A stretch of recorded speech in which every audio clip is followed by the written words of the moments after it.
Great. The Model 15. So there's 3 oscillators inside of it.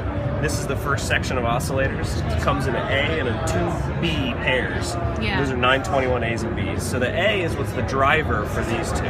So it has frequency inputs and pulse width control inputs that control both of these 921Bs equally. And this is like the master frequency control. So if you had the 2 oscillators fixed at intervals, then if you move that, it's going to move the intervals equally up and down. So it's like a master controller. You have selection between whether or not this knob controls just a semitone, like up a fourth, not just a semitone, but semitones or octaves, so that you can get huge ranges going up many octaves, or just doing slight tuning, fine tuning stuff. And then you have 4 outputs: sine, triangle, saw, and rectangle on each of these, all usable simultaneously. 2 different FM inputs, one that's DC coupled, one that's AC coupled, and then some phase lock sync stuff, which is not hard sync. It's more just like locking the intervals that the oscillators are in tune, so that it doesn't beat up and down the keyboard. It's just the exact same up and down. And then this is the more full-featured oscillator, the 920. And it has more CV options and more things that it can do. So it has the 4 basic waveforms in it here at the bottom, and then the same amount of frequency control inputs here. But it also has an auxiliary oscillator so that you can control the level output of it. So if you were using an LFO, this is kind of like your mod. If you had this fixed in sub-audio mode, you could you plug out here to your frequency or to your cutoff or whatever, and then that would be your amount of vibrato or modulation, however you want to use it, with a wave select form, or wave select switch, whereas these are all fixed at their waveforms. This way you can play with different waveforms. And then this is your pulse width control in, so you could have anything else CV control the pulse width, or you could just control the pulse width of this. Only works with rectangle out, obviously. But then your frequency control of the oscillator, octave range control of the oscillator, and then the same kind of thing as the switch over here where it goes between semitones and octaves. That you can, the control of this is semitones in this position and octaves in that position. And this is the overall range of it. So if it's here, it's played as an audio oscillator, and if it's sub-audio, then you get these hugely varied LFOs that are like down to 32 feet with all the way down. You get some of the slowest LFOs we make. Can we hear that? Yeah. Come on. Patch it up right now? Yeah. I'll finish the overview, then we'll hear it. Stop the presses. And then here that's fine. We all are. Everyone visiting the booth is. White and pink noise, 2 outputs per, and then these are 2 non-resonant filters, so they're kind of more utility filters, a low pass and a high pass. Okay. So they don't have that nice creamy, resonance, that vocal resonance that the filters have. Yeah. And then that brings us to the LF, the VCF, the LF. I'm tired. So this is the classic Moog transistor ladder filter. It has the cutoff frequency knob, the resonance or regeneration control, and then a frequency range switch, which allows you to control the range of the cutoff knob. So like in the frequency range 1, it's a much smaller, it'll maybe be 20 hertz to about 12 to 15, and then 2 is 20 to 15 to 18. I'm not sure of the exact numbers, but it allows the control of this to be variable. And then 3 CV inputs, you can send anything you want to control it. And then here are 2 different VCAs. Only one's patched up here, but using 2, you can get stereo panning stuff. These are your CV inputs. And it has positive and negative inputs and negative and positive outputs, so that you can invert signals.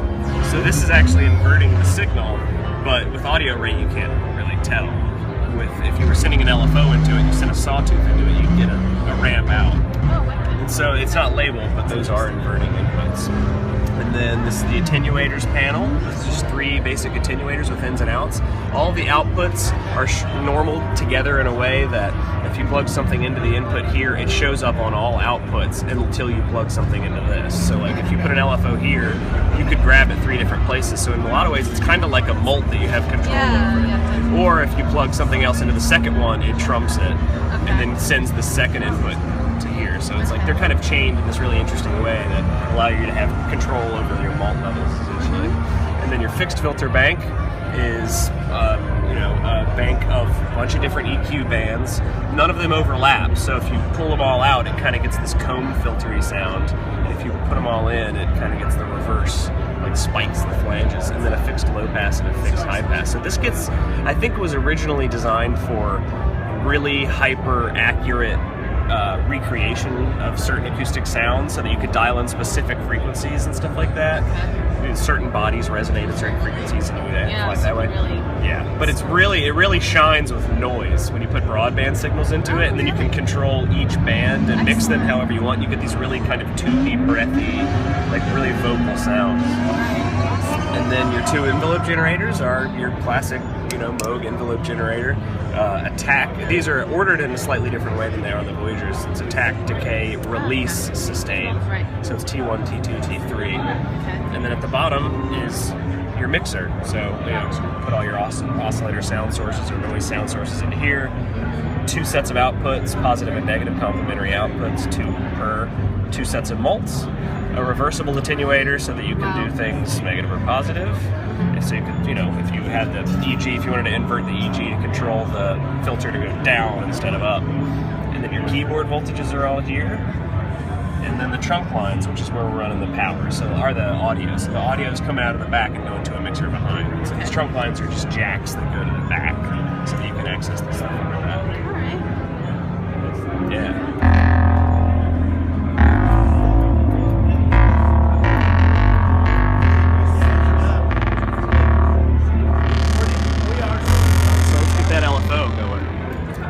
Yeah, why not? Yeah. Now it's time. Filter modulation. That's what we'll do. So we'll flip it into sub audio mode.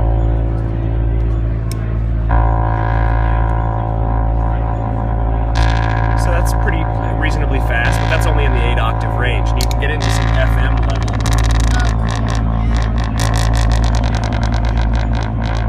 You can tune the FM.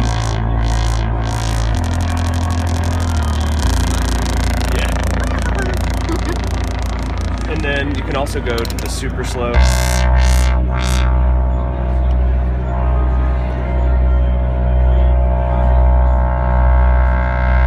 there's still more distance to go.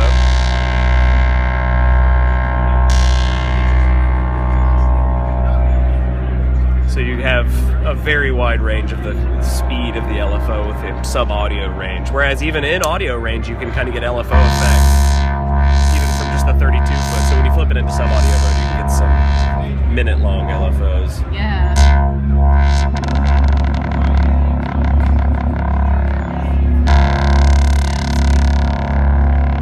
And different waveforms will get different,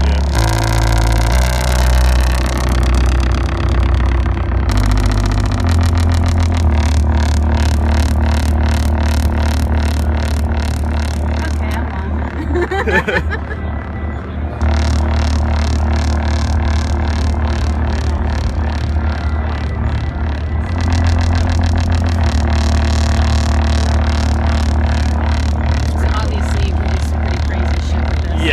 Yeah, it's the way it's designed. It kind of feels mini Moogy with the 3 oscillators and the 2 envelopes and the VCA. Yeah, it's got a whole Model D kind of mini Moog vibe to it, so it can make all the bass and lead patches you want, but also you can get pretty gnarly FM kind of